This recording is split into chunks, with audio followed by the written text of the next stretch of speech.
Hey, what's up, Canada and beyond? Welcome back, all of you ladies and gentlemen, boys and girls, grannies and gators. It is Tuesday, July 2nd, and we're going to dig into what is Trudeau's biggest problem right here, right now, on January or July 2nd in 2024. But we're going to start with a bit of an analysis from a global perspective.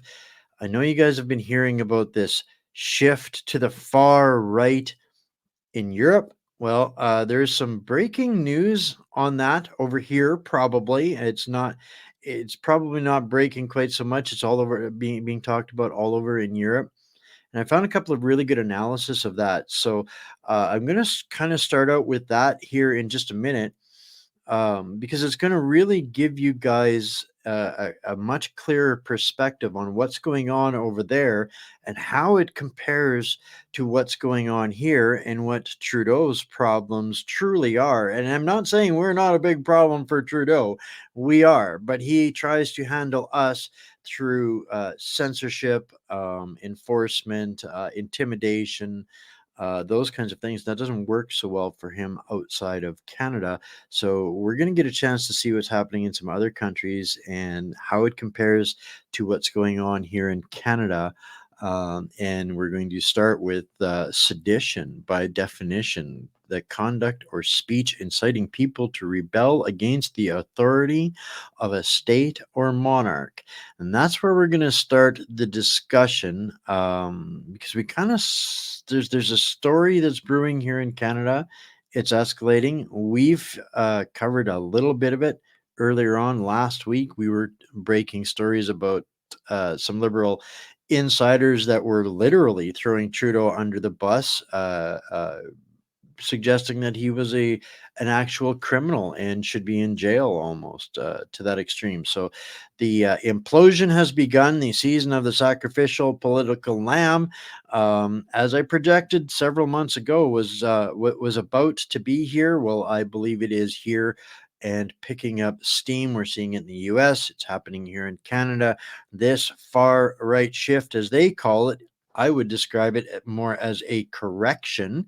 I've always stated that should be the tagline for this show. We exist because insanity is unsustainable, and sooner or later, this is all going to end. So, got to start with a little bit of maintenance, guys. Like, subscribe, and share. This has been the most challenging time ever to try and get our voices out there, and it's not really my voice so much that I'm trying to get out there as everybody else's, just to get everybody, the people that are doing the work. Those are the people that need to be heard from, and they don't, not everybody, everybody's got a skill set, something that they are the best at in the world, and those are the people that I try to find to bring out to give their information. I'm not the smartest guy in Canada by any stretch of the imagination, but I know a whole bunch of real people who are, and that's where I can serve them with my skill sets and talents and whatnot. But I want to bring up, just before we actually get started on some of the rest of that, I want to thank you guys and make a note here to show you guys the difference in the impact of what you guys bring to the table, for this platform and the community around you, because this is about community for everybody. This is why my platforms will never be behind a paywall, but we still need to fund this. Everything that I have goes into this. I have no more to give in that capacity. So from that point, from the time I produce it, then it's up, it's out there for you guys, and I'm always hoping, and I know it sounds like we're preaching to the choir when we talk about how big of a difference sharing makes. Well, I just want to show you guys here the last couple of days. We're watching this one here right now. There's 56 folks that are here. You can't see my mouse, I guess, but I can. Oh, now you should be able to see it. We've got 56 people watching here right now on Rumble. We had 904 viewers last night, but Friday we had some stuff going on, and everybody was sharing this show out in different capacities.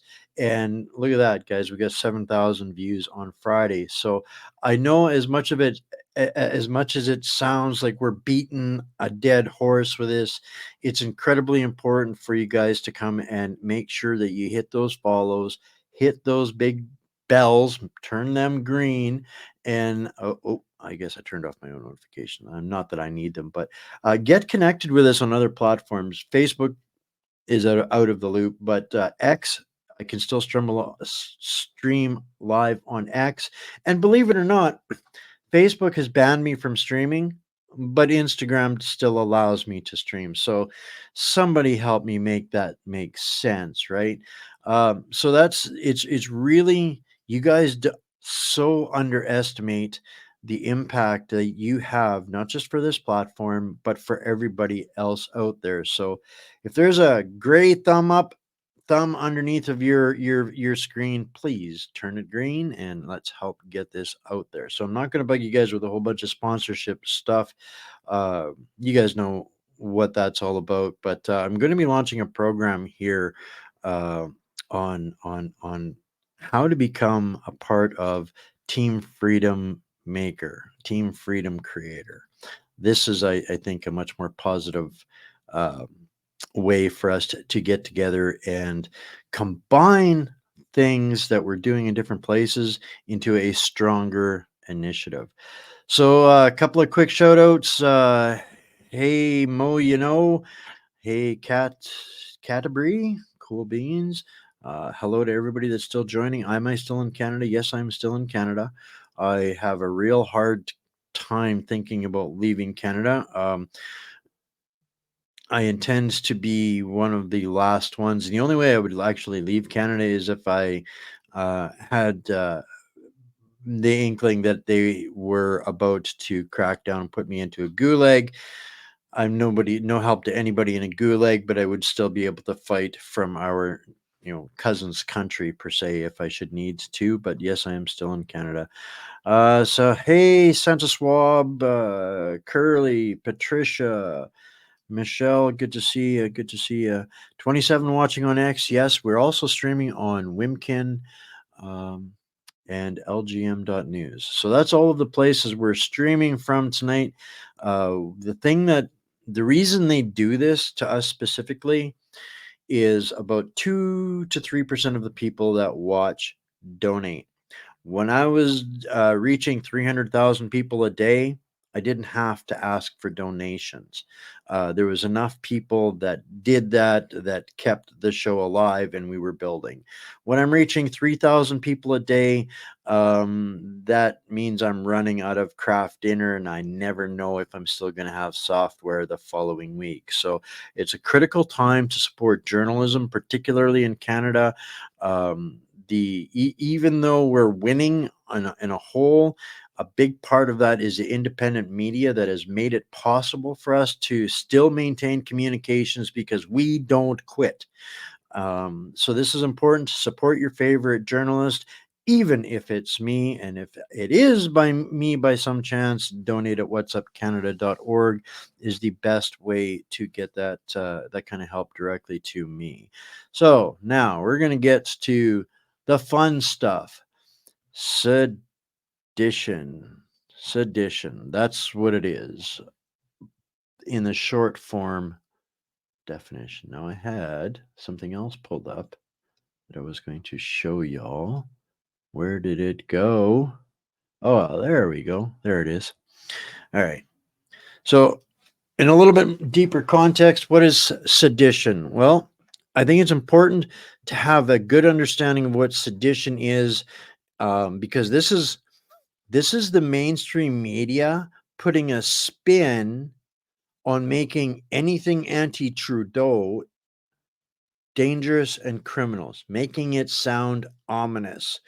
We heard Chrystia Freeland suggesting that if you didn't vote for her lackey in Toronto, St. Paul last week, that if you didn't vote for her, you were in fact voting for a cold, dark, whatever it was. But it was just an absolute slap in the face to every Canadian that didn't necessarily agree to support Justin Trudeau or their world cabal agenda. So now they're stepping up the narrative. It's not just cold and dark anymore. Now they're looking at it as sedition. And in this particular case, I think that this, as much as it's a negative derogatory term for as a label for average Canadians, this is what they want to prep the field for. That if you're not doing, if you're supporting anything that isn't Trudeau, you're going to be guilty of sedition. We've seen this started to be bandied around, but the reason I'm bringing this up and focusing on this, guys, is because it's made it to the mainstream media. So sedition is overt conduct, kind of in the shadows, such as speech or organization that tends towards rebellion against the established order. Rebellion. That's a word we should be concerned with. And I'm going to talk about a little bit later how we cannot use words like rebellion, the other big R1. These are the things that are going to end us up in really deep trouble, and I'll explain why in a few minutes. But against the established order. Well, Trudeau's the established order, so anybody that's talking against him must be working towards rebellion, right? Sedition often includes subversion of a constitution and incitement of discontent toward or insurrection against established authority. You see where this is going, guys? When you hear this word in the mainstream media in a few minutes, you guys will have a clear understanding of what they are setting up for manipulating the masses again. And I guess I'm giving you guys a pre-example to what I'm going to give you guys at the end of the show, which is kind of a glossary key on how to cipher propaganda, and it'll make everybody much better at ciphering the propaganda and the psyops in the mercenary media and what they're trying to pull on us. And this is going to be critically important when they come at us with the next bioweapons attack. So, sedition may include any commotion, though not aimed at direct and open violence against laws. Seditious words in writing are seditious liable. A seditionist is one who engages in or promotes the interest of sedition. All right. So we've got a clear understanding out there now of what sedition means. And remember this article. Some of y'all may have seen bits and pieces of this article. We brought it up here a couple of times on the show in the past week because this is a significant. This is one of those foundation of a narrative articles. Here we have, although he's an independent contributor, the author of this article. You're going to hear from Justin Lang in just a minute, but this was the initial point of contact where Justin Lang is basically telling the story that allows the label of sedition to come into play. Now, at this point here, he's published a written article on this eavesdropping or overhearing in the lounge at the Toronto Union Station, I guess, and it led to a bunch of stuff. So this is what Mr. Gilbeau was kind of panicking about, and this is the one here. So this is where we're going to hear from Justin Ling himself on. You're seeing the article there now. So we've transitioned from the article in the Toronto Star, which is almost an absolute 100% propaganda, left wing, the most staunch, nasty, liberal stronghold. Like, it is the nastiest of liberal progressive media in Canada is the Toronto Star. But now we're seeing this. Joins me now. Okay, so Justin, a lot's happening today. What did you overhear sitting next to Stephen Guilbeault? I mean, I heard the environment minister sitting there in the business lounge of Union Station, hitting the phones, doing outreach, recapping his last few days in Toronto, which involved some one-on-one meetings with several Toronto area MPs who are In his words, he said in one French conversation, 10A, they're annoyed, they're frustrated, and they're tired, and they're stressed out. He was feeling the temperature of the Toronto Area Caucus to see if any of those MPs were willing or interested in calling for the Prime Minister's resignation. He was trying to figure out what they wanted, what would make them happy, what the Prime Minister, what the Prime Minister's office needs to do to keep this caucus together and to save his own skin, to save the future of the party, and to win the next election.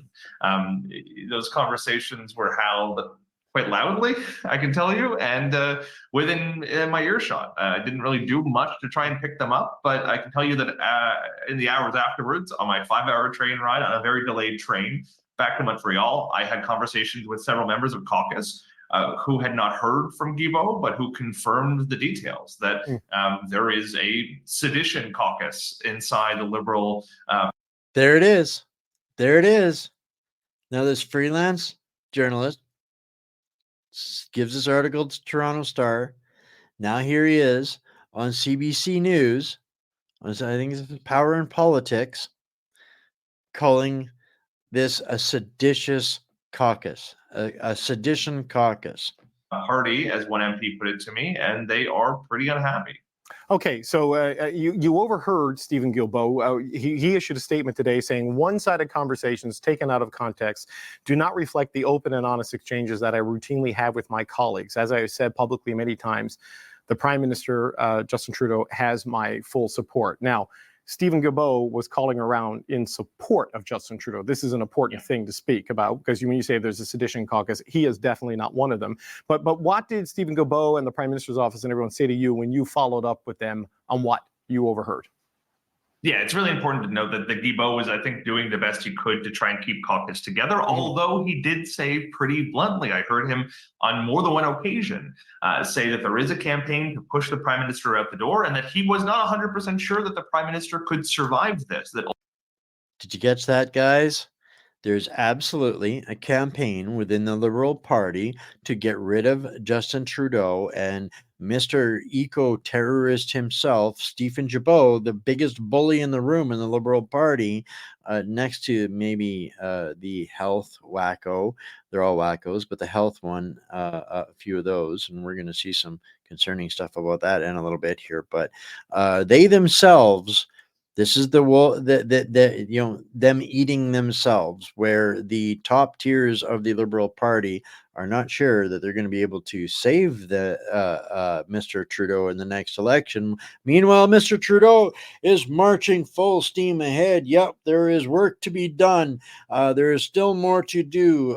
Exactly how the words out of CCP China that led to some odd 60 million deaths. But that is a key point, that he is, if he's making this up, he's setting himself up for an extreme lawsuit. So I think that he is over the target on this one. Ultimately, it was up to the PM to heed those concerns and to respond to them, and if he doesn't do so effectively, he's out of the job. Now, I reached out to Guilbeault. I reached out to some of the MPs who were identified to me as those who may be staging a revolt. I reached out to PMO.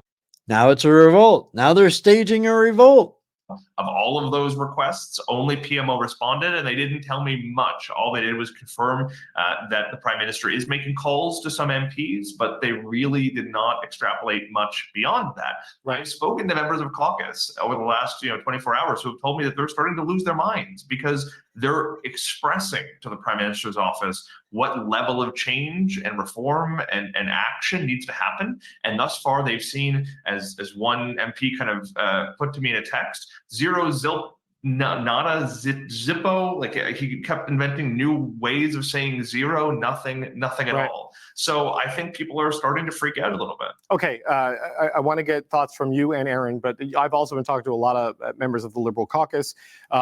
Most, they want change, though they can't articulate specifically what the change might be and how it could turn things around for them. But loyalty to the Prime Minister, saying it's up to him to decide. You think it goes further? Who are the seditious MPs you've identified in your reporting, and what is the sort of change they want to see? this is I'm glad this little trailer came up over here, because if you watched the Biden Trump debate and the post debate panel on CNN, it would sound almost like these are clones using the same language.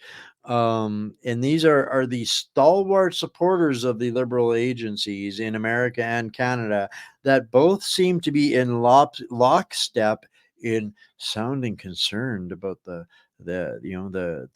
future of their current liberal leadership, and that it's maybe time to go. From Trudeau.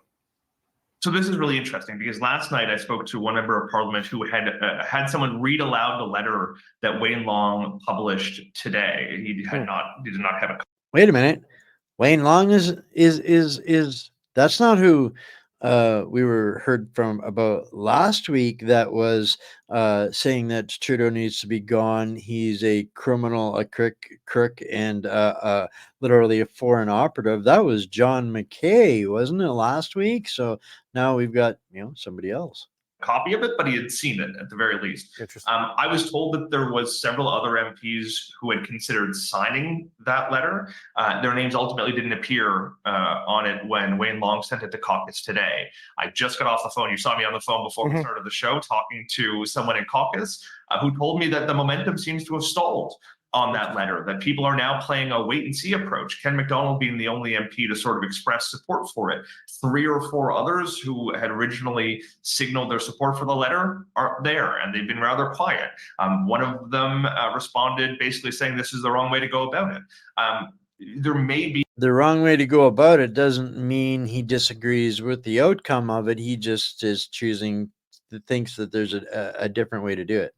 15 to 20 MPs who are this sedition caucus, but the majority of the Liberal Party, there's 150 some MPs, are waiting to see if the Prime Minister and the Prime Minister's office is willing to reform itself. They have a list of demands. They vary across the country, I think, but the one thing I've heard consistently has been they want to see changes in cabinet. They think there are underperforming ministers. I'll say, Raj, I know it was just reported and confirmed some of those. They include Chrystia Freeland and Melanie Joly. They want to see changes in the staff of the Prime Minister's office. They want to see concerns from caucus actually being listened to, heeded, and they're tired of the sort of father knows best approach that's been employed by the Prime Minister for now 9. Oh, Papa San, Father Justin, King of Canada, Father of all Canadian righteousness. The parties, we love you, Justin, but Chrystia Freeland and Jolie gotta go. And they're making a list and checking it twice and telling Trudeau, you must sit with us and negotiate to some of these terms. But Papa Trudeau does not want to, Lord Farquaad. 9 years in power. Okay, Justin, thank you for joining us. Aaron, your thoughts when you hear all of this? You've written a book on this Prime Minister. That's all I'm going to make you suffer through on that one. But so what we're seeing here is the seeding of the narrative, the building of the narrative, and the transition of it from just being overhearing a conversation to now it's sedition and rebellion and all of these things. And people are probably pretty curious as to is there some legitimacy to this or not? But this is not new. This isn't the first instance of this happening. This is happening more and more and more by the week. I got another one here pulled up, and for what's happening, what is Trudeau's response to the demands for a meeting to talk about some of this? I'm going to give you guys just a couple of minutes of Street Politics Canada here. One of the other things I just want to make a point of here, one of the neat things that I get to do in doing what I do and sorting through all of the nonsense and the noise to try and find the relevant news, is I get introduced to more content creators that are doing good things. They might be more subject specific, but it gives me the opportunity to introduce you guys to some of these other people that are doing good work and probably being crushed just like me. And of course, every day after the show, there is going to be a Substack that has all of the links, all of the documents, any PDFs or PowerPoints or presentations or content that we use for the show will be on there. So, Trudeau. What's Trudeau doing in response to the demands for this and the leaked email that and the Stéphane Jabot overheard conversation of panic and the general consensus of panic? We'll hear for a second here. Are begging for an emergency crisis meeting after their embarrassing by-election loss. But Trudeau's dodging them like the plague. That's right. The weak PM is literally hiding from his own anxious caucus instead of stepping up and leading them through this mess. He just doesn't have the guts to face the hard truths. While Liberals are freaking out, Trudeau's burying his head in the sand, dodging the press and avoiding any real response. He was even spotted laughing and dancing at barbecue while his desperate MPs were begging to meet. That was Friday in Markham, and it was utterly embarrassing.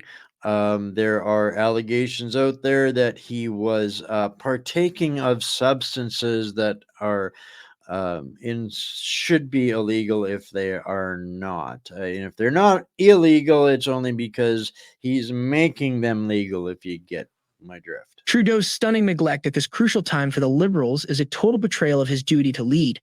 More and more MPs are calling for this feckless leader to be replaced. Trudeau's abandoning his freaked-out party rather than facing the music. It's every man for himself now as the Liberal ship sinks fast. But he can't keep running forever. His days of dodging accountability are numbered as demands grow for this failed PM to finally face the consequences for wrecking his party.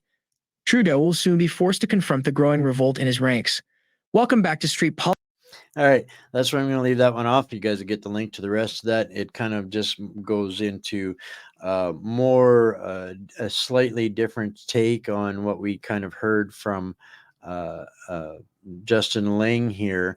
But this is, usually I don't like to pick on the vulnerable or the disadvantaged, but in this case with the Liberal Party of Canada and Lord Farquhar and his cronies, you're darn skippy I will pick on the vulnerable and the weak right now.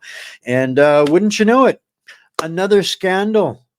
More evidence coming out, more issues. The RCMP have actually found millions in scams within the Liberal Party.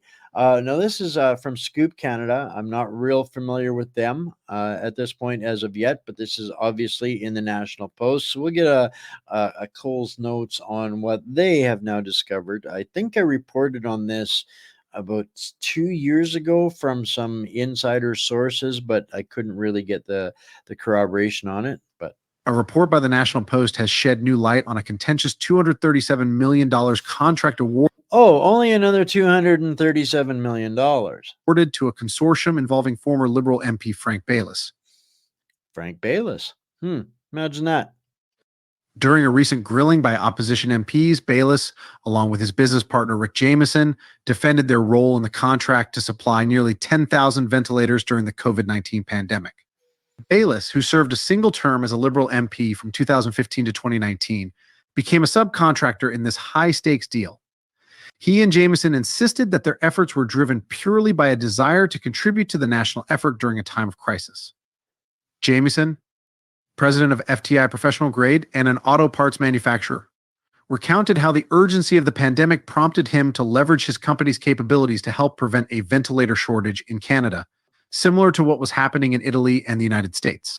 I have to ask if there's anybody out there that has the tech knowledge to look into whatever type of ventilators these guys are building and selling and see if it has anything in to do with or in conjunction with the ventilators that were patented out of the University of Winnipeg Biosystems Lab with Michelle Rempel's name on them.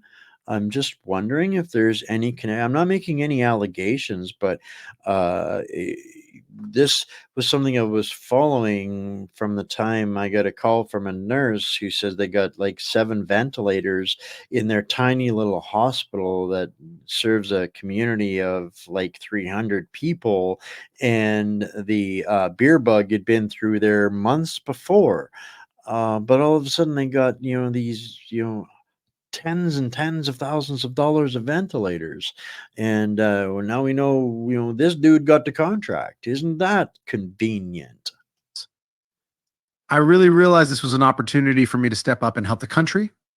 I was personally motivated to take action and help, Jameson stated.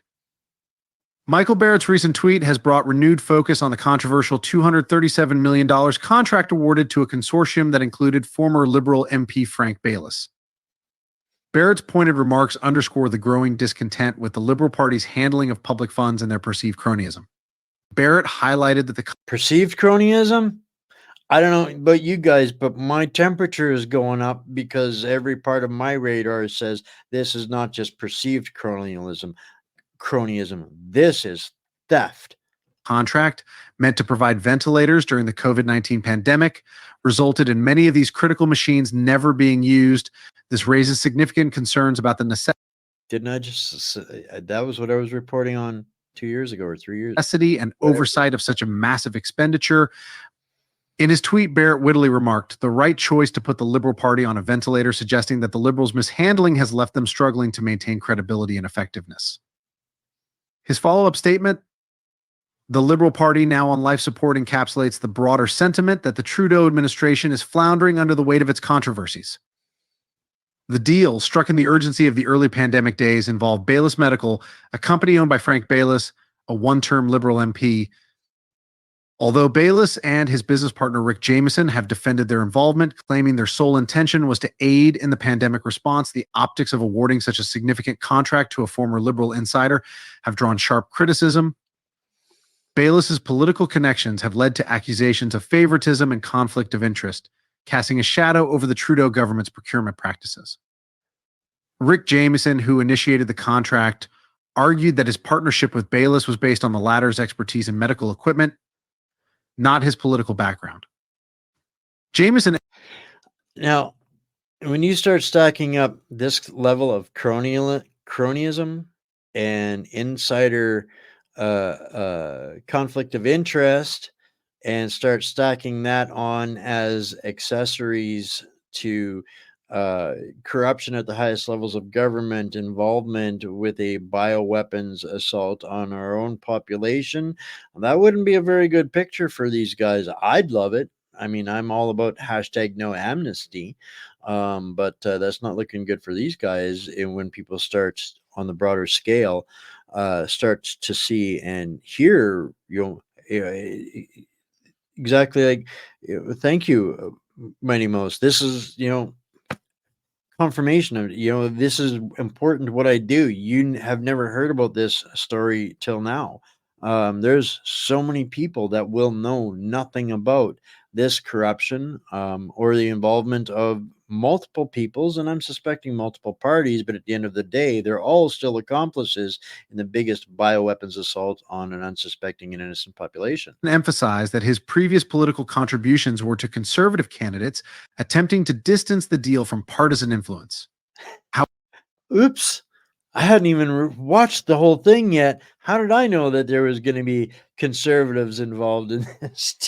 Sorry, guys. However, these assurances have done little to quell the skepticism surrounding the contract, especially given the underutilization of the ventilators provided. Critics argue that this situation epitomizes a broader issue within the Liberal government, a pattern of awarding lucrative contracts to well-connected individuals without sufficient oversight or transparency.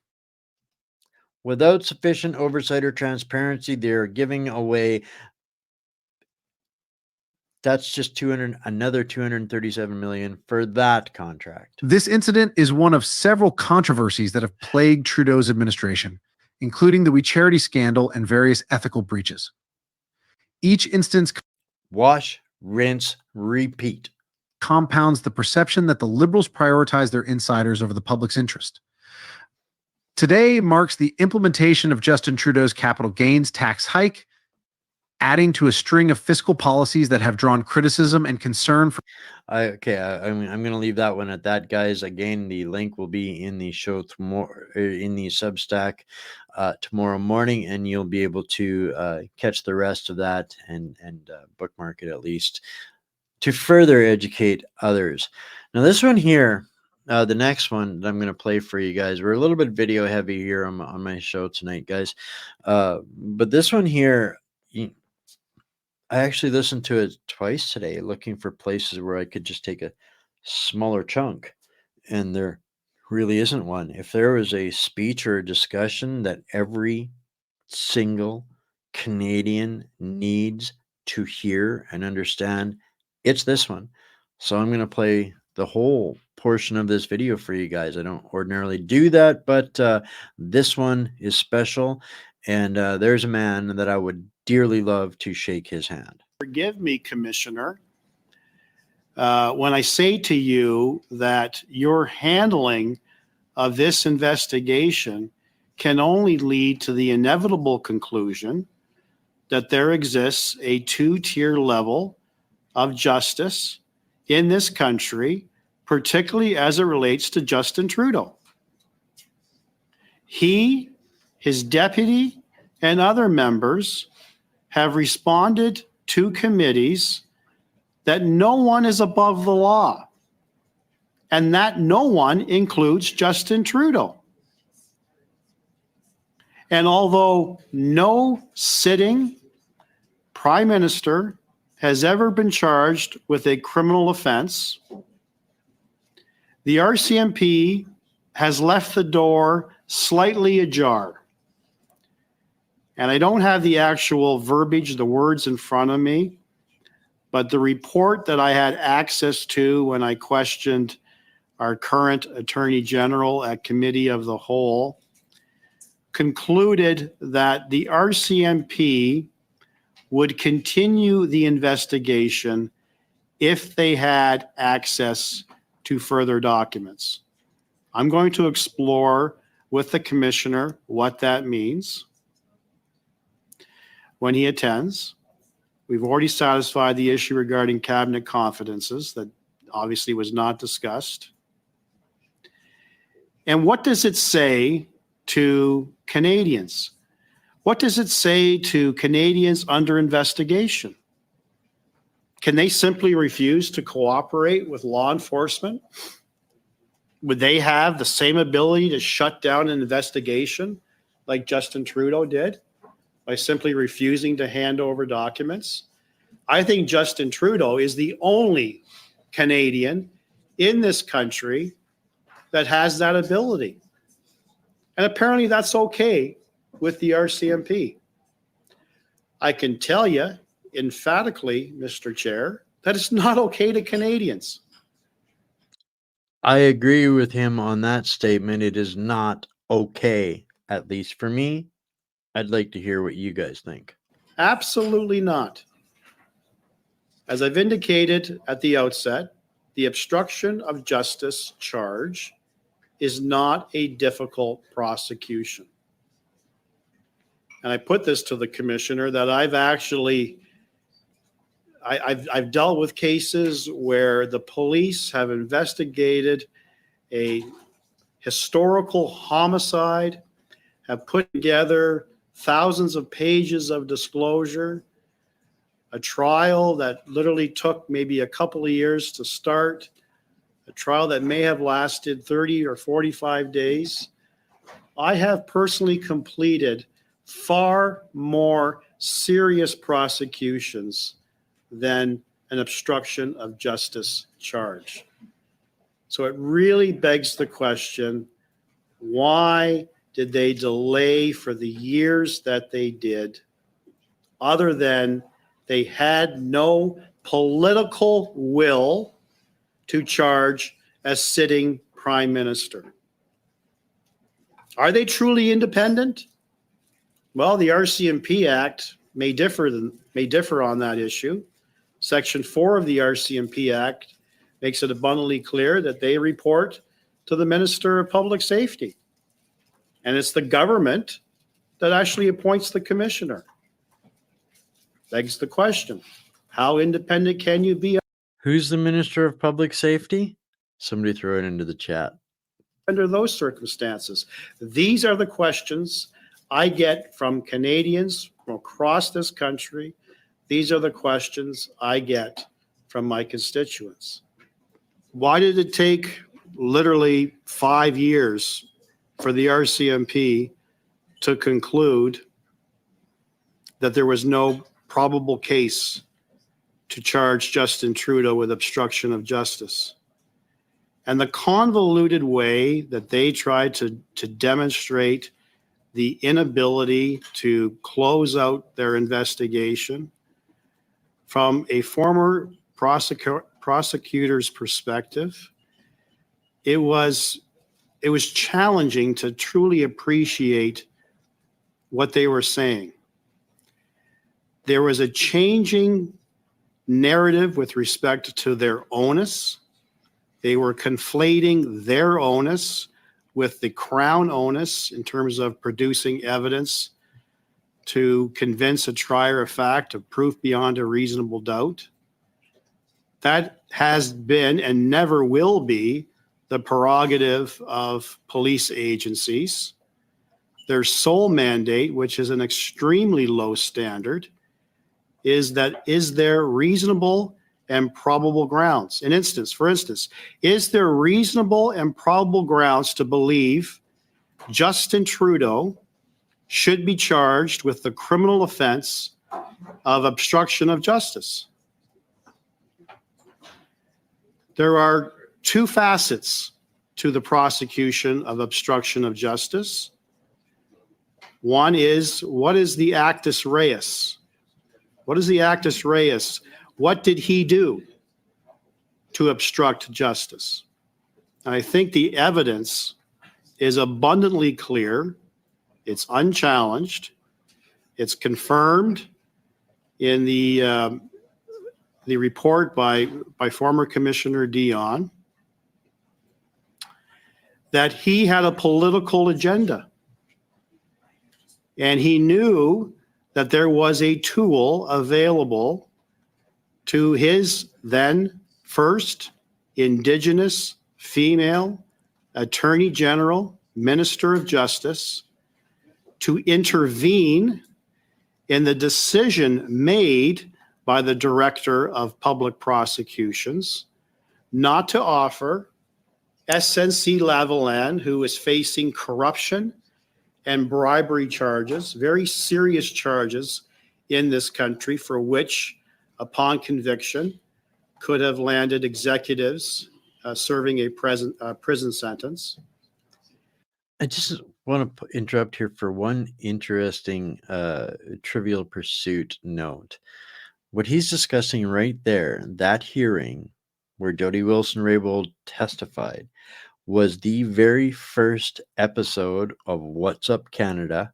That was where this journey all began. So I think it's kind of karmic that we are now, 5 and just a little bit years later, and we're circling around to the justice phase. So just fun facts.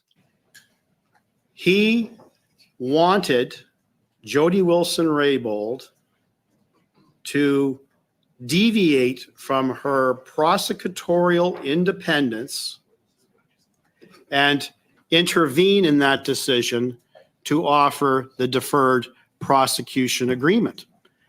This was in September of 2017. And for those 2017. This is kind of important. Remember this and what he's telling her, the chief prosecutor in the country, what she can and cannot do. But you guys probably didn't get the full extent as to why you're about to. those who remember, and I know that my colleague, Mr. Cooper, actually had the privilege of questioning Jody Wilson-Raybould at committee. And that was followed up with her writing a book. I have read that cover to cover. And it's appalling at the lengths by which our Prime Minister crossed the line between interference obstruction, and allowing her to exercise her independence. She made it abundantly clear to him during that first meeting. That first meeting in September, for those who have read the book, and she may have highlighted this in her testimony, was to discuss a number of other issues, particularly her priorities as it relates to Indigenous matters. Justin Trudeau came into that meeting red hot. He had Red hot. no intention of discussing any other issue, particularly Indigenous issues, other than SNC-Lavalin. He reminded her of a couple of things. He reminded her of a pending provincial election in Quebec that he felt would be very problematic if this multinational corporation was still subject to criminal prosecution in Canada. And more importantly, and damning, I would suggest, Wait for he it. reminded Jody Wilson-Raybould that he was the member for Papineau, the riding by which SNC had its headquarters.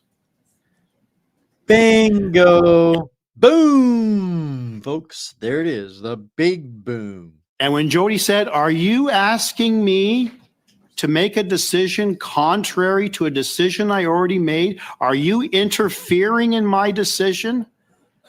For any impartial observer of what took place during that discussion, the proverbial fly in the wall, you would conclude absolutely the Prime Minister of a G7 nation preferred the interests of a corrupt corporation and wanted his Attorney General, who wore two hats, which begs the question about the utility of a two-hat minister moving forward. What he's going to drop is going to be big. But as far as I'm concerned, the biggest boom is yet to come. Hang on. Wanted her to make that decision in his favor and in the favor of SNC. He backed off, of course, and said, "Oh, no, of course, that decision is yours." But the damage was done. That was the actus reus. That was the act by which he, then followed by PMO staff, then followed by ministerial staff in other departments, ultimately concluding with former Privy Council clerk Michael Warnock, unknown to him, being audio taped in that fateful telephone meeting, I should say, in December of 2017. Commissioner Dion clearly articulates and outlines all of the attempts to interfere in her decision-making. Jody Wilson-Raybould truly... Is she still the Chief Justice of the country if Trudeau is doing her job? Demonstrated the integrity that you'd expect from an Attorney General who probably felt immense pressure as a member of the Justin Trudeau cabinet. She was mindful of her dual role, and she held firm. Michael Warnock came into that meeting, again, red hot. These Liberals seem to have some emotional control issues, if you ask me, but that's just me thinking. Purpose, according to Jody Wilson-Raybould, was to discuss, again, other issues. Those other issues were never discussed. Michael Warnock came in hot and made it known to Jody Wilson-Raybould on more than one occasion that the Prime Minister was adamant about this. Now, why is that term adamant important? For the lawyers in this committee, you'll remark, for those who practice criminal law, about the second aspect of prosecutions. We talked about the actus reus. Now we have the mens rea, and that is the intent. And the obstruction of justice is a specific intent offense. So when Michael Warnock comes in to this meeting red hot and references the Prime Minister on more than one occasion being adamant that he is going to find a solution one way or another, is indicative of intent. That is the only. One way or another pretty much confirms intent by any means. Plausible legal definition of what the Prime Minister had instructed Michael Warnock to do. Now, Michael Warnock testified and would have everyone believe, as nonsensical as this is, that he took it upon his own self to initiate the meeting. And he was not directed by the Prime Minister in any which way or form. Still not the biggest boom.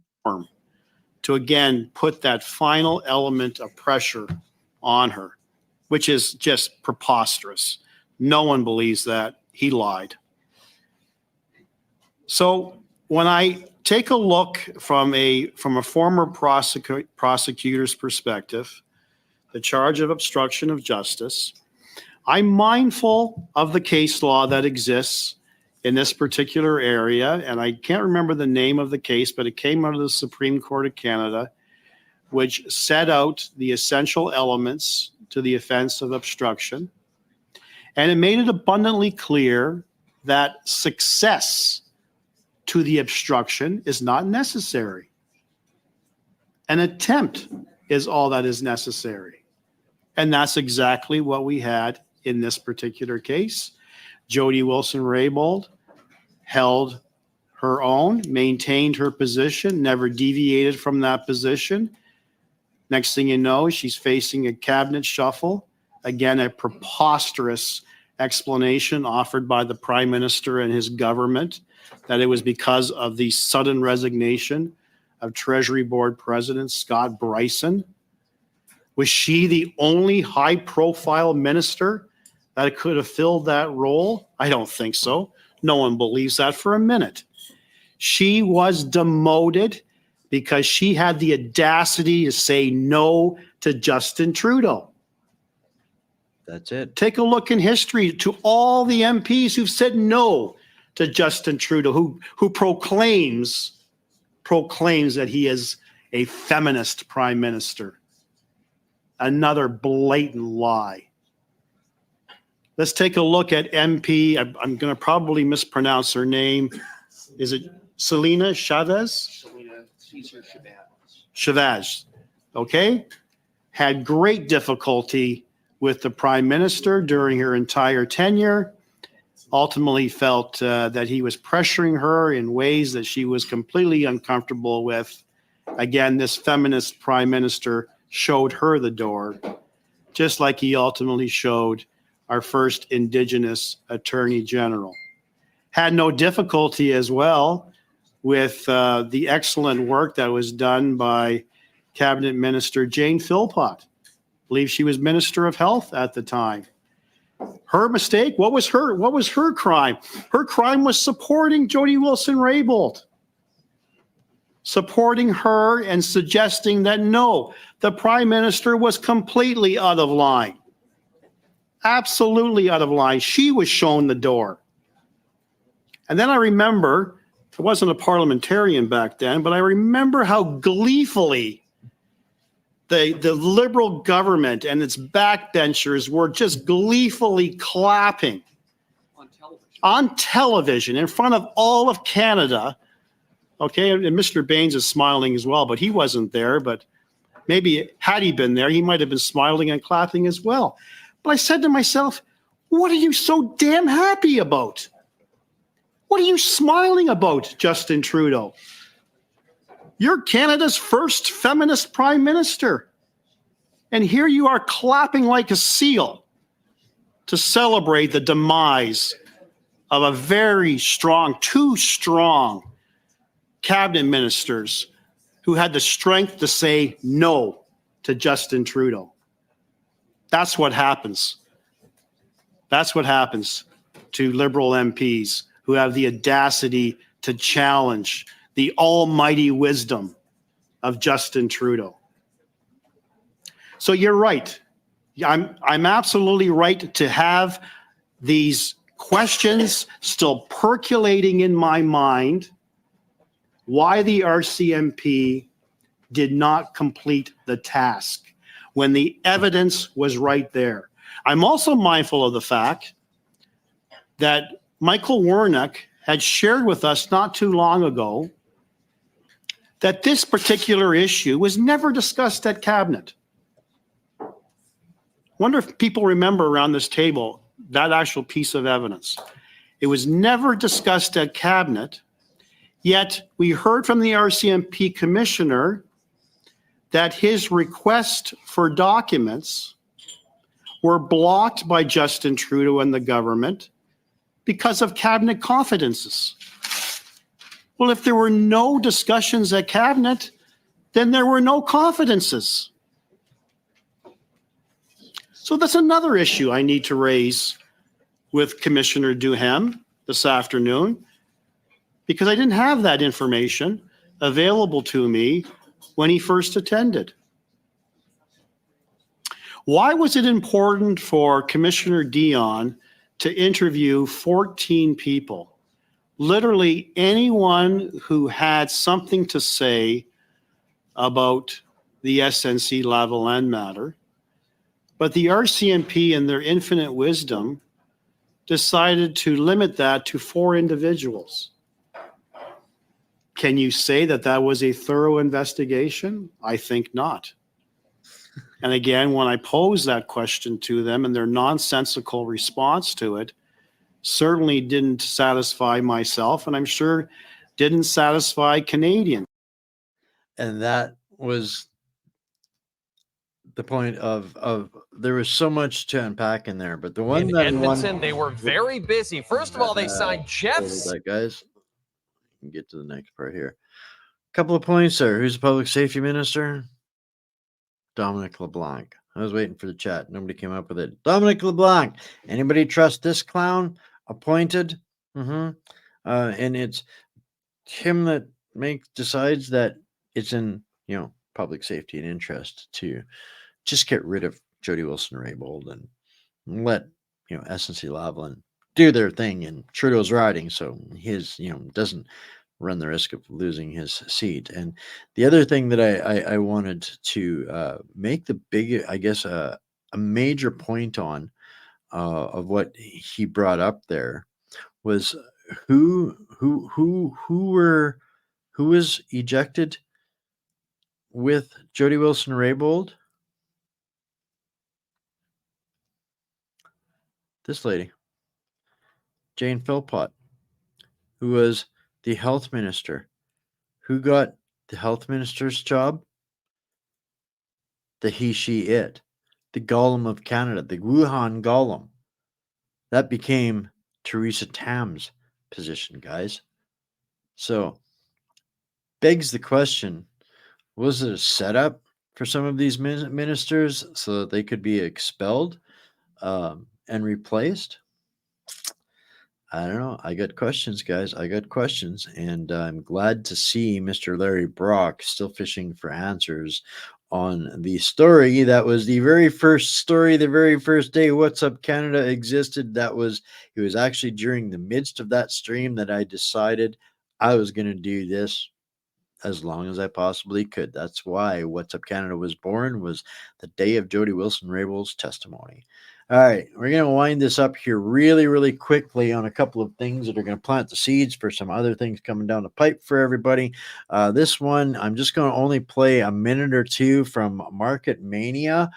This is kind of a follow-up. If you guys caught the whistleblower on the CMHC stuff a few weeks ago. We've been starting to get some trickle information on that. I really want you guys to hear this just a minute or two. Means that when the housing bubble implodes, as it is right now, that affects the economy massively. So why can't we see it in the economy? Well, the economy is flatlining right now. It's not really growing that much. But part of the reason of why it's still flatlining and growing and not crashing is simply because of the mass migration program. You see, you have to think of mass migration as putting up a veil in front of the economy so that people can't actually see what's going on behind the scenes. They can't see all the skeletons that are hidden back there. So basically, by instigating this mass migration program that has boomed, it has also sent Canada into a cost of living crisis. And it has also sent Canada into a terrible per capita depression that has not been seen by any other country in the G7 or G20. The per capita GDP in Canada has been absolutely crashing, and many different international organizations and media have picked up on how bad this is and are predicting that it's going to get a lot worse before it gets better. You see, people ask what the solution is here, and unfortunately, with so much damage done, there is no good solution. The only solution is that you try and educate people and get them up to speed on how the government influenced this housing bubble, how the government effectively crashed the economy behind the scenes and made it more reliant on real estate. And then ask yourself, do any of the political parties, the status quo political parties like the Conservatives, the Liberals, and the NDP, are they going to do anything drastically different to change this? And look at history. See, have they done it in the past? Why are they going to do it now? And you will find out that unfortunately, it doesn't look like it's going to happen. You see, the reason why I have a passion for producing these videos is because it's educating people on how the system works. And once people understand how rigged the system is, how CMHC is not an institution that is helping you buy a home, it is helping banks get bailed out, then you understand that we don't need that institution and we would be better off without it. Once you understand how mass migration puts a veil in front of the economy, it becomes very easy to then understand how it's actually ruining the economy. And this isn't a dig at immigrants. After all, I'm an immigrant myself, so that would make me a hypocrite. Immigrants are doing a lot of the jobs that Canadians won't do themselves. They're filling all those jobs and they're literally living in poverty. So I would say have a massive heart for the immigrants that are here today, because those people are suffering tremendously. In fact, they are the modern day slaves of Canada. And the thing is, I want an end to that slavery. We're doing a disservice to them. And I think it's absolutely terrible. And not only that, the reason why they are doing those jobs and Canadians aren't doing those jobs is because by bringing in more and more workers, you suppress the wages, especially for low-skilled, low-wage jobs. And who does this benefit? This benefits massive corporations that have the cash and have the money to pay the higher wages, but just choose not to invest in their workers. And it's no wonder why you see productivity that is absolutely tanking. This is Canada, and it needs to change. Anyway, Couple more things that I want to add to what he's saying here that are critically important. What they're using to justify all of this migration, and I'm not against migration, but what I am against is unchecked, unvetted economic invasion, which is what we're actually experiencing. I don't have a problem with immigrants, but I do have a problem with invaders that are basically being lured here by an infiltrated corporation and government under the premise that we need more skilled labor. We need to import healthcare workers. We need more skilled labor because we're not generating any damn skilled labor because our educational program is too busy teaching about 72 genders and dildos and sex. So we have no capacity left to teach skills for a solid growth employment force So we have this productivity sinkhole that is self-manifesting, catch-22, keep destroying the education and the brains of our kids and importing others. This is the population replacement that they don't want to admit, or the part of it that they don't want to admit. And this is why they're trying to literally send us into, those that are left are living a life of quiet misery, trying to find ways to survive. Now, after all of this, I want you all to compare notes to this news story coming out of Europe. I think it's really, really important. Again, I ordinarily wouldn't play an entire video, but there's so many parts in this that y'all need to see this one too.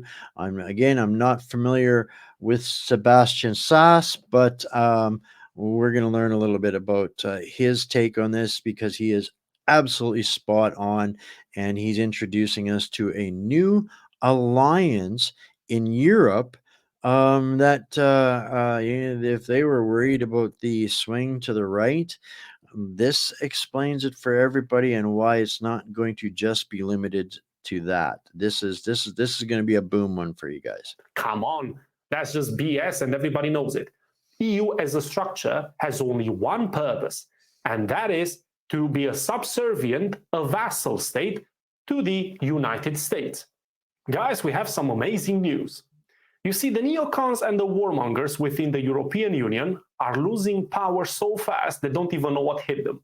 I've just made a video, by the way, just an hour ago about the French elections and why the French people vote the way they do.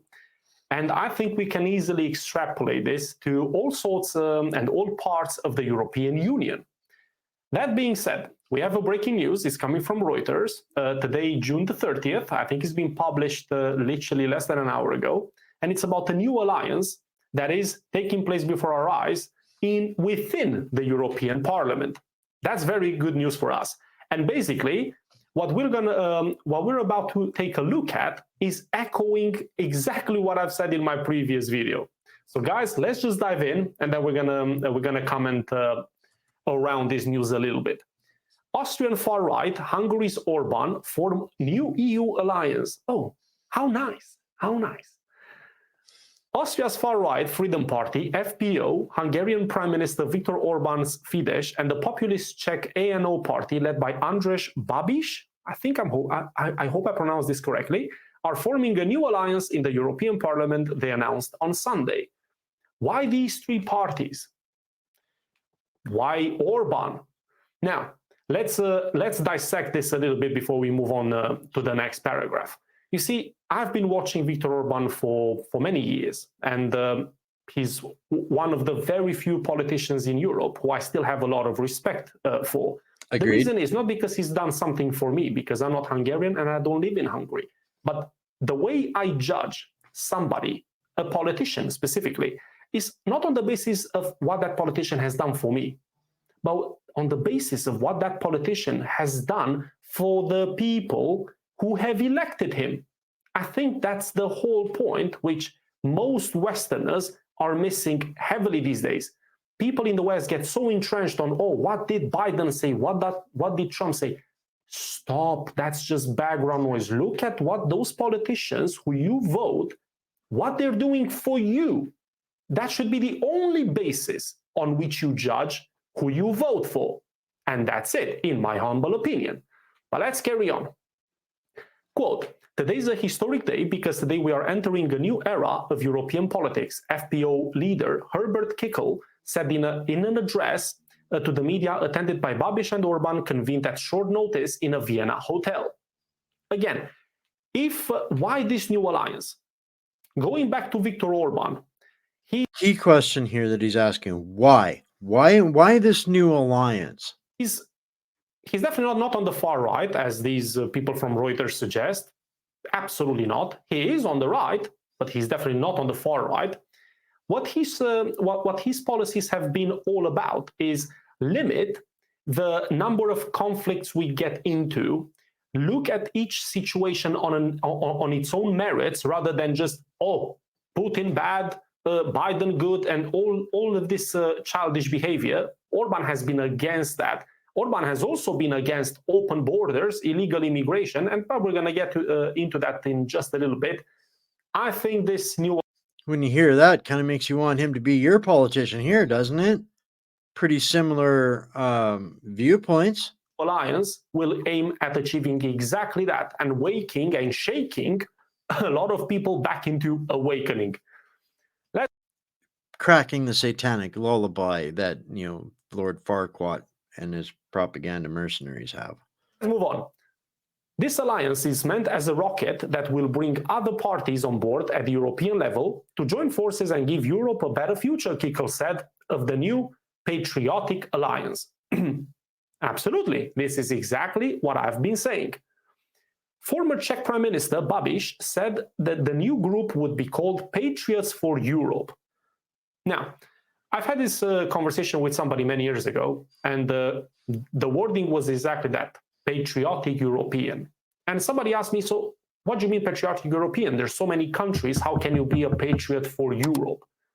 Now, the answer I gave at the time to that person was, yes, we might all be from different countries, say Austria, Hungary, France, Germany, whatever. But the point being, we all have a European legacy. We all have, in many, many ways, the same set of values, so to speak. Not the values the European Union is talking about, not that kind of values, but... You know what happens if you attend a European Heritage Festival in Toronto? You'll get beat. I know. I videotaped it. True values, like religion, like family, like these universally agreed upon things in Europe, at least. Yes, that's what a patriot for Europe means, at least to me. And then we get to the punchline. All three men cited the fight against illegal immigration, which has long been a pressing concern for them. No, not for them, Reuters, for everybody in Europe, as well as transferring more powers from Brussels back to the member states. Wait a minute. Everybody in Europe's got the same problem as we do, and they want to take their power back from Brussels. Kind of sounds familiar to me. How is it that we could be, globally opposed geographically, but still have the exact same issues and problems and cancers in our cultures and our countries? That's not coincidence. That's far more diabolical. And that right there is exactly why they've attacked Orban and Fico and all of those people for so long. They do not want to give the power to the member states. You see, the European Union is not what we've been made to think it is, as in, oh, it's just this gathering of people who will all represent your interest, and then we're just going to decide what's better for the collective interest of Europeans. Come on, that's just BS, and everybody knows it. EU as a structure has only one purpose, and that is to be a subservient, a vassal state to the United States. If you don't believe me, well, don't look at what these people say or anybody says. Look at what European actions have been for the past 20 years, and then tell me I'm wrong. Every single initiative, every single war, every single sanction that has been issued by the United States has then been echoed by the European Union. European Union, just for clarity, is nothing but a globalist parliament. I think that's the best wording. A globalist gathering. And nothing more. It has nothing to do with the member states. They could shut down the European Union, the World Economic Forum, and the United Nations. Not a single nation would suffer. 0 nations would suffer if they shut down all of those globalist multinational corporations that are trying to exert and force their will upon the entire population, and this guy is nailing it. Moving on. In this month's European Parliament election, nationalist parties capitalized on voter disquiet over spiraling prices, migration, and the cost of the green transition and are looking to translate their seat gains into more influence on EU policy. Let's dissect those, shall we? They're saying spiraling prices. Oh, that's news to me, because you see, I thought the prices were good in Europe. I think we have low prices. At least that's what the media has been telling me.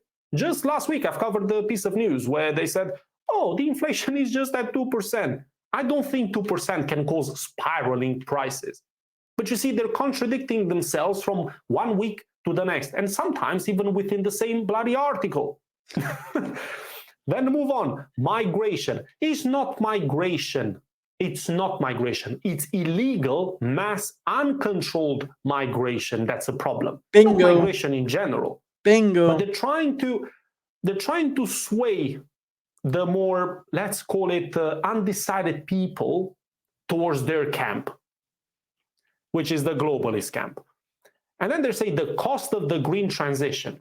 Well, I don't think there can be put a cost on the green transition. It's far too complex to say, oh, this is how much it costs, because it involves many sectors, many variables. Point being, the green transition is good. In and of itself, it is good. But the way it's being managed and the way it's being handled, that is some of the most childish way of thinking I've seen in my life. You see, is the green transition a good thing? Of course it is. However, in order to implement it properly, you need to take into account multiple factors, but two of which are absolutely paramount. One, you need to make sure that the population can keep up with the costs and the transition is not abrupt and sudden to the point where you financially cannot keep up with it as a citizen. And second, you want to make sure that that transition is not disrupting the current way of life, the current pricing, the current logistic, the current supply chain. They've paid attention to none of that. They want to do it all, and they want to do it all at once. Bingo. Most people, and when I mean most people, I mean 80% of the people cannot afford to do a green transition like this. It needs time. It will take years. It might take even 2 decades. They need to be patient, but they're not. They're absolutely not. And they want to move away from gas and oil and all of that because Russia bad. You can't sustain an entire industry with green means of, how should we put it, green energy. Not now. You could and you will in the future. Not now. Moving on, we have another quote. Today we are creating a political formation that, in my view, will be off to a flying start and will very quickly become the largest group of the European right, Orban said. 100%, I agree with him. You see, every single time there's some sort of a revolution. That's the key word I wanted to stop right there for. I was at an event this weekend and I heard this word, and this word terrifies me. It genuinely terrifies me. People that use this word as a suggestion that any country needs one of these is absolutely a dangerous idiot, and you need to leave their company part ways in any way, shape, or form that you possibly can, as fast as you can. Extricate yourself from the presence of anybody who is advocating for that big R word, because it is 100% clear that they have lived on video games and movies their entire life, and they have absolutely zero freaking concept of what that will look like. All you would need to do is go and look at real battle footage of how they are destroying men on the ground in the conflict in Ukraine, knowing that these are fully engaged military forces that don't stand a chance, boots on the ground, against a drone and technological warfare being waged against them. And these asshats that want to run around screaming revolution, these people are the most dangerous people in your community, in my opinion, and they are what is left when we are done using any form of intellect, because they have no intellect if this is what anybody is suggesting, because we have not even begun to empty the toolbox of the abilities and ways to end this shit. But people are lazy. They want the easy button. They want it now. And that doesn't exist. So we have to look at what will work, what is more effective, and what can we do without endangering people and creating that kind of stupidity and frustration. I understand people are frustrated, but we have to be careful about the actions that we elicit through our frustration. And these are where these rage baiters are so dangerous, because they propagate that. These guys that are trying to sell you, offensive ideas, like ideas of going on the attack in any way, shape, or form, get rid of them, guys. Get rid of them. Run, run, run. They will only get you dead. They'll get us all dead. There needs to be somebody to take the reins. As soon as that somebody presents him or herself, people will join, because people in Europe are sick and tired of this nonsense. Quote, "This will happen within days and the sky is the limit," he said. Again, I agree fully. I think there will be more and more parties, and this new alliance will only grow.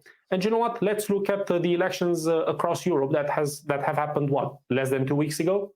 What was the conclusion? Every single party that supported the war in Ukraine, more aid to Zelensky, all of those parties have lost in that election. What does that say about the European mood?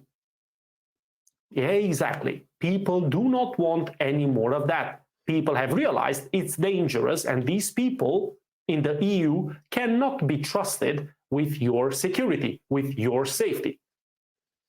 Guys, let me know what you think. All right. Can anybody argue with that, given who we just saw was our public safety minister, and knowing who he works for and who these meat muppets in Ottawa actually serve?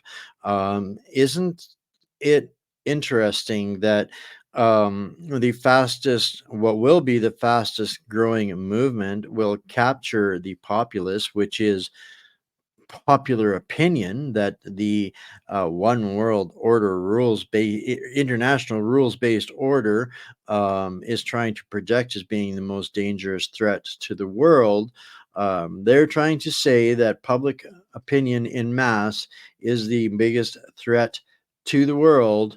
That is impetus enough for anybody to understand why this shift to the far right is not a shift to the far right. It's a correction to the right, and it will be the fastest growing thing you will see sweeping across Europe.